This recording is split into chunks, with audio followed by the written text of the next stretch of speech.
kanan oleh Mason Greenwood, bahkan Bruno Fernandes karena ditempatkan juga ke depan ya, tandem dengan Cavani beberapa kali ya. Artinya Pogba ini lebih banyak ditempatkan di kiri, tapi kiri yang luar lagi itu ternyata sering ditempati juga oleh seorang Edison Cavani. Ini juga kalau gue ngeliat dengan heat map-nya ya. Anyway, Manchester United tampil dengan Paul Pogba sebagai kapten, Axel Tuanzebe menggantikan Harry Maguire, Matic main, Fred, Mason Greenwood.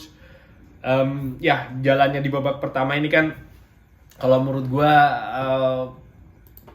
cenderung dikuasai banget oleh Manchester United ya, overall ya, terutama kalau kita lihat dari sisi possession ya, di mana 68% dibanding 32% ya. Ada beberapa kejadian menarik sih, seperti kayak ya gol yang diciptakan oleh Edison Cavani, menurut gua tuh smart sekali ya, umpan crossing dari seorang Alex Telles, lalu assist heading ya oleh Paul Pogba setelah sambil dia masuk ke dalam ya, dan dia ini kan dengan pergerakannya dia ini dia bisa mampu menarik sekitar atau dua bahkan 3 pemain ya, yang memberikan seorang Edison Cavani ini ruang, dan dengan skill experience-nya dia first time volley ke pojok sebelah kiri ya, dan menurut gua itu gol yang bagus, setup-nya bener-bener baik lah ya, bagus lah gitu loh, kelihatan setup-nya banget ya, bukan gol jatuh dari mana lah ya.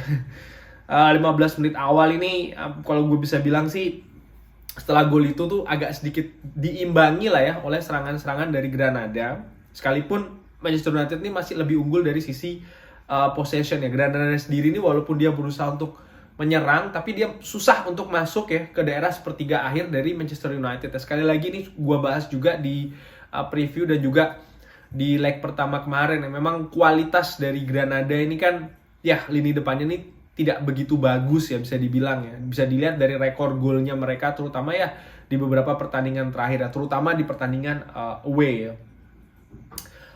United sendiri ini tidak terburu-buru ya dalam membangun serangan ya. Jadi tempo tuh benar-benar dimainkan, memainkan possession, dan menurut gua ini wajar ya, karena itu tadi, untuk apa United bermain terburu-buru dengan tempo tinggi, dengan pressing tinggi ya. Hasil sudah leg pertama 0-2, lalu juga sudah unggul 1-0, plus juga keadaan squad ya. Menurut gua ini sangat-sangat taktik yang bagus lah yang diterapkan oleh seorang Ole Gunnar Solskjaer ya. Sekalipun kadang ada counter yang bisa diciptakan, tapi ya itu tadi ya, agak sedikit di delay, which is kalau menurut gue sih ya make sense ya. Sementara ya Granada sendiri ketika mereka melakukan serangan ini sering ya itu tadi ya, karena kualitas, lalu kejadiannya adalah salah umpan, salah pengertian, atau sering keblok oleh pemain Manchester United ya. Menit ke-33 gue catat ini ada umpan dari Matic ke Bruno Fernandes, itu sangat-sangat manis sekali ya. Sayang volley Bruno Fernandes dari dalam kotak penalti ini masih volley keras itu ya, melayang di atas gawang. Tapi menurut gue setupnya sekali lagi itu sangat baik lah ya. United ya akhirnya babak pertama selesai, dan ya seperti gue bilang tadi di awal ya, possession 68 banding 32, total shot 6 dibanding 5, big chances 1-1. Ya gue melihat sih walaupun 5 shots dari Granada ini, tapi lebih banyak shots yang katakanlah tidak berbahaya, tidak begitu berbahaya awal-awal babak pertama kalau tidak salah ya, menurut catatan gue. Babak kedua, lupa sebelum dilanjutkan, jadi babak pertama ini sempat ada kejadian ya, Paul Pogba yang sebenarnya nyaris sih bisa mendapatkan kartu kuning kedua ya, dan menurut gue digantinya Paul Pogba dengan ya apapun alasan yang disampaikan di media. Kalau menurut gue sih secara ringan amatiran ya, Ole Gunnar seperti belajar dari kejadian ketika kita melawan Leipzig kalau nggak salah ya, ketika Fred dapat kartu merah kalau nggak salah, itu kan juga hampir-hampir sama tuh. Cuman pada saat itu lebih dipertahankan aja ya, sementara kali ini seorang Ole Gunnar Solskjaer ini bermain ya lebih safe lah katakanlah, dengan menarik Pogba duluan ya, untuk ya itu tadi ya, mengamankan si Pogba sendiri ya, dengan memainkan Donny van de Beek. Menit ke-49 ya ada peluang ya dari Granada, seorang Molinya nih header dan pas ke kiper ya.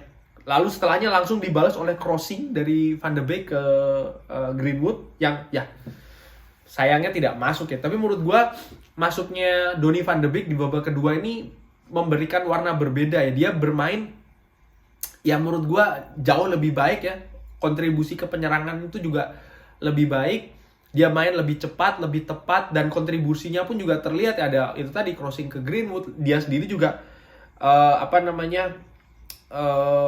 punya peluang ya melalui tendangan itu yang tadi dari Greenwood itu, dan serangan balik ya kalau nggak salah itu kan agak tipis lah menurut gue itu ya, kurang beruntung. Tapi skemanya tuh bagus, sekali lagi ya, skemanya tuh bagus ya. Dia sendiri juga berperan dalam itu tadi peluang Edison Cavani ya, sundulan itu kan kalau nggak salah crossing dari dia. Artinya balik lagi, kontribusi Donny van de Beek ini baik dan bagus lah di pertandingan ini ya.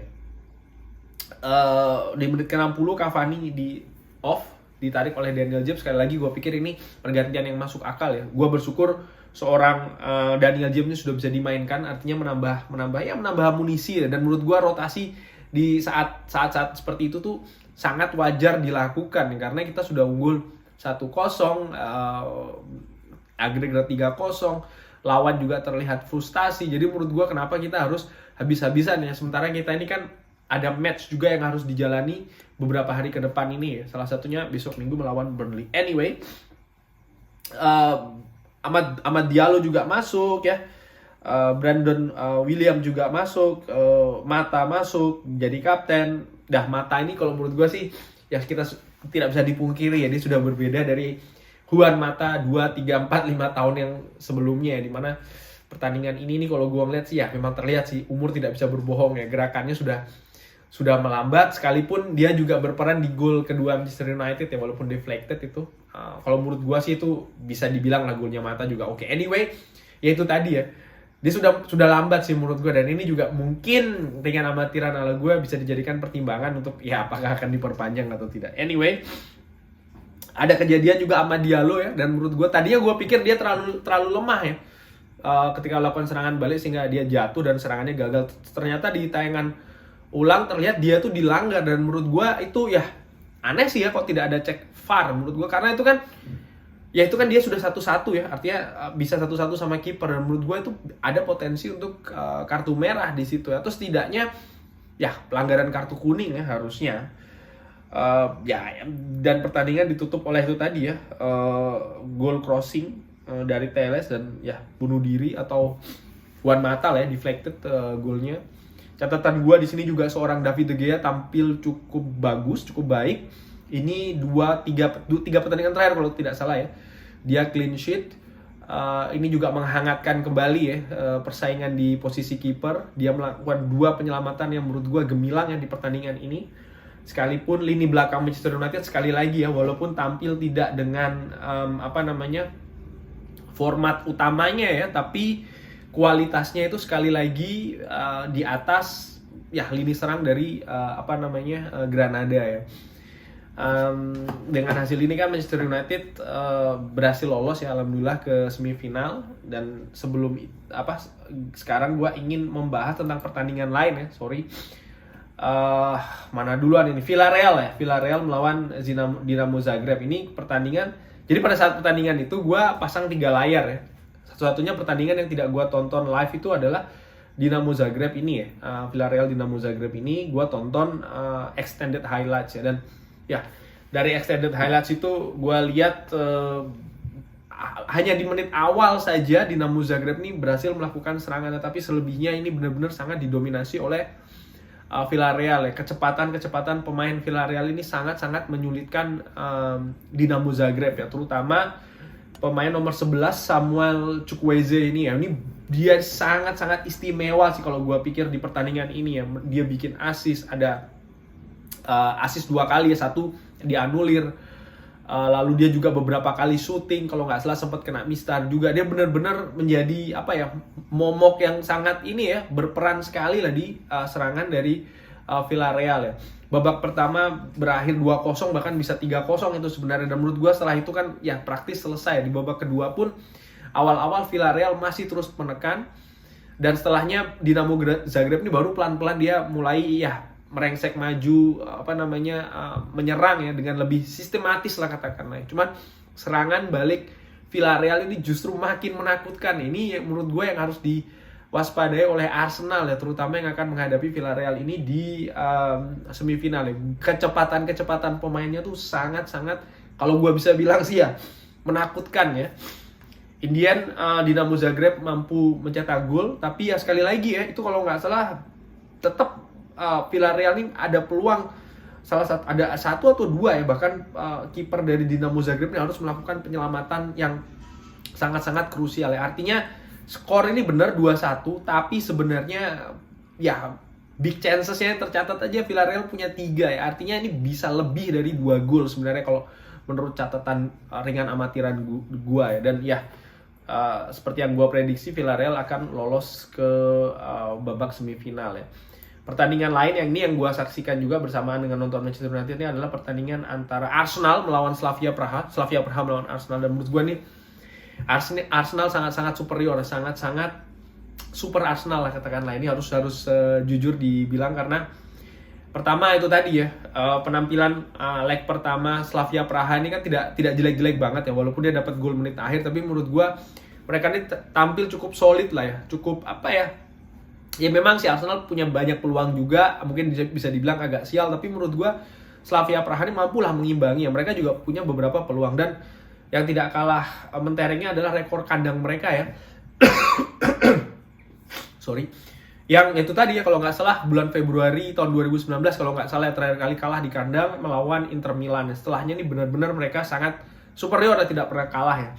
Dan di pertandingan ini sih menurut gua ya di menit-menit awal ini kan kendali langsung dipegang oleh Arsenal ya. Dan sialnya yaitu tadi ada 3 gol yang menurut gua relatif mudah lah ya golnya ya. Jadi bener-bener gue nggak tahu apa yang terjadi di kubu Slavia Praha nih. Mungkin punya pemainnya demam panggung ya, karena itu tadi mungkin mereka merasa terlalu pede atau something like that lah. Dan di menit-menit awal nih bahkan ada gol yang sebelum PP bikin gol ini kan ada gol dari Rowe kalau nggak salah yang dianulir karena VAR ya. Nah, dan semenit kemudian Nicolas PP bikin gol. Dan menurut gue setelahnya itu tadinya Slavia Praha bermain kalau menurut gue kacau sih babak pertama nih, benar-benar kacau. Jadi penyerangannya tidak jelas, pertahanannya juga sering sekali tidak rapat ya. Jadi memberikan ruang dan rongga untuk pemain Arsenal ini menyerang ya. Dan ini sangat-sangat dimanfaatkan ya. Kualitasnya gue pikir buruk lah ya Slavia Praha ini, terutama lini pertahanan, lini tengah dan lini pertahanannya. Baru setelah gol ketiga itu pelan-pelan di akhir babak pertama, mereka tuh pelan-pelan ya mampu menyusun serangan lagi ya. Cuman itu tadi sepertiga akhirnya tuh sangat-sangat jelek ya. Jadi ya serangannya pun tidak berarti banyak lah katakanlah ya. Dan memasuki babak kedua ini barulah pelan-pelan mereka menyusun serangan, menyusun ya bermain lebih sistematis sedikit lah katakanlah. Dengan mereka ini kan melakukan 4 pergantian langsung ya di babak awal babak pertama. Dan menurut gua ya mereka menguasai possession, menguasai lebih banyak lah melakukan umpan sana umpan sini, shots pun mereka juga iya, tapi mereka tidak memiliki big chances ya, karena itu tadi sih sepertiga terakhirnya tuh sangat-sangat buruk. Dan Arsenal sudah bertahan lebih rapat untuk mengamankannya. Bahkan akhirnya melalui serangan balik Arsenal mampu mencetakkan gol terakhir melalui Lacazette dan 0-4. Menurut gue ini sangat-sangat luar biasa bagi Arsenal, harus diakui lah ya di pertandingan ini. Selamat lolos ke semifinal dan akan menghadapi Villarreal ya. Pertandingan terakhir yang akan gue bahas adalah pertandingan yang gue lihat juga secara live. Bahkan gue tontonnya di TV besar ya. Itu adalah pertandingan antara AS Roma melawan Ajax. Ajax butuh 2 gol ya di pertandingan ini. Dan menurut gue ya Ajax ini di babak pertama ini menguasai possession, menguasai serangan ya. Bahkan kalau possessionnya nih 74% itu untuk Ajax ya, luar biasa. Total shots-nya tuh 5, big chances-nya 1. Apa yang kurang di Ajax? Yang kurang adalah ketajaman lini depan ya. Jadi walaupun possession dikuasai, shots banyak, tapi peluangnya tuh peluang-peluang setengah matang mulu ya. Nggak ada peluang yang bener-bener golden chances gitu loh. Kalau gua ngeliat selama babak pertama ada, tapi tidak benar-benar yang benar-benar peluang emas katakanlah ya. Ringan amatiran ala gua. Dan ya ini juga yang menjadikan masalah di Ajax ketika main di leg pertama di Amsterdam ya. Artinya mereka ini tidak punya Jadi kan gini, Ajax ini sebenarnya mendatangkan striker dari West Ham ya, Sebastian Haller. Ini hanya sebagai for your information aja. Jadi cuma Sebastian Haller ini langsung nyetel dia dengan Ajax, cuman dia ini secara administrasi lupa didaftarkan untuk Europa League. Dan ini kemarin sempat heboh di Belanda ya, karena kan dikhawatirkan ada skandal atau macam-macam lah ya. Ternyata tidak sih ya, murni kesalahan manusia, tidak didaftarkan. Dan ini yang menjadikan Ajax ini tumpul lah katakanlah ya di pertandingan, contohnya pertandingan ini ya. Jadi setupnya sudah bagus, cuman finishingnya tuh selalu buruk. Dan ini terjadi di babak pertama. Ketika masuk babak kedua, menit 49 itu ada umpan dari belakang ya, umpan lambung tinggi dari seorang Pershurst ini ke Brian Brobbey. Dia tuh orangnya fisiknya cukup mentereng lah ya, dan dengan keunggulan fisiknya itu dia mampu memanfaatkan dan yang membuat kedudukan 1-0 ya. Tidak lama setelahnya Dusan Tadic mampu membuat gol. Ini yang ada kontroversi di sini ya, dan di media Belanda ini cukup dibahas ya, karena ketika setelah menciptakan gol itu lalu dianulir. Kenapa? Karena ada pelanggaran yang dilakukan, gue lupa oleh siapa ya, kalau nggak salah Davy Klaassen kalau nggak salah ke seorang Mkhitaryan ya. Dan ini dianggap sebagai pelanggaran, sehingga dia dianulir ya. Yang Erik ten Hag memberikan komentar adalah kenapa kok, kan wasit itu dekat di situ ya. Cuman kenapa ketika pada saat itu ada kejadian itu, kenapa kok wasit tidak meniup itu sebagai pelanggaran, sementara wasit itu dekat gitu loh. Kenapa setelah gol baru diminta wasit untuk melihat di tayangan ulang ya. Jadi dia sih itu yang dia, dan cukup marah juga dia ya. Artinya harusnya kalau sudah 2-0 dari Dusan Tadic itu kan keadaan lebih aman lah untuk Ajax. Cuman itu tadi ya, setelahnya Ajax terus menyerang. Banyak sekali kejadian-kejadian yang Ajax ini menurut gue sih ya harusnya, ya itu tadi ya, kelemahannya itu adalah di sepertiga akhir ya. Dan akhirnya ada gol yang tercipta untuk AS Roma oleh seorang Edin Dzeko ya. Dan ini menurut gue golnya juga beruntung ya, karena ada serangan, kalau nggak salah itu dari sisi kiri ya, dari seorang gue lupa siapa itu, kalau nggak salah Calafiori kalau nggak salah ya. Jadi bek kanannya Ajax ini, Sean Kleiber ini, dia kepleset kalau nggak salah, lalu lakukan crossing dia, dan crossingnya pun juga deflected oleh Gravenberch ya, Ryan Gravenberch, dan bolanya tuh tidak sengaja mengarah ke seorang Edin Dzeko yang dalam posisi kosong ya. Dan ya akhirnya dia mampu menceploskan ke Martin Stekelenburg. Dan menurut gue AS Roma, ini mungkin catatan ya dengan amatiran hal gue ya, di 2 leg pertandingan melawan Ajax di Amsterdam dan di Roma ya, 3-3 gol semua tuh menurut gue 3-3-nya berbau agak sedikit keberuntungan semuanya. Gol pertama, 2 gol di Amsterdam, 1 karena kesalahan kiper, 1 lagi dari bola mati ya. Dan menurut gue pada saat itu ya gol bola mati, what can you say, dari corner ya. Dan gol ini juga menurut gue agak sedikit beruntung ya, karena itu tadi ada pemain yang terpleset, ada deflected di situ. I know this is football, tapi menurut gue ya setengah berbau keberuntungan ya. Dan akhirnya ketika gol 1-1 ini, Ajax ini kan wajib bikin 1 gol untuk ya menyamakan agregat. Dan ya again, mereka kesulitan, bahkan nyaris tidak mendapatkan peluang besar lah katakanlah ya, untuk Ajax ini mampu menyamakan agregat ya. Dan akhirnya selesai 1-1. Kita akan berjumpa AS Roma.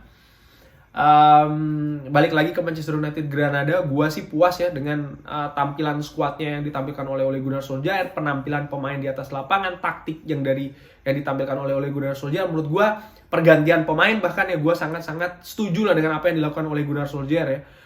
Bahkan di pertandingan terakhir tuh, di menit terakhir kan menempatkan seorang Juan Mata ini sebagai seorang striker di depan. Menurut gua ya dengan keadaan skuad yang paket hemat ini, banyak pemain absen, menurut gua sah-sah saja sih. Ada improvisasi di situ, hasilnya pun juga luar biasa, 2 kali menang dan clean sheet ya. Sekian sih kurang lebih. Again, gua puas, sekali lagi gua puas dengan kemenangan ini. Kita melaju ke semifinal, mudah-mudahan bisa melaju lebih dalam lagi ya. Nanti sebelum semifinal insya Allah gua pasti akan bikin, mudah-mudahan insya Allah bikin previewnya ya. Thanks for watching. Wassalamualaikum. See you in the next video.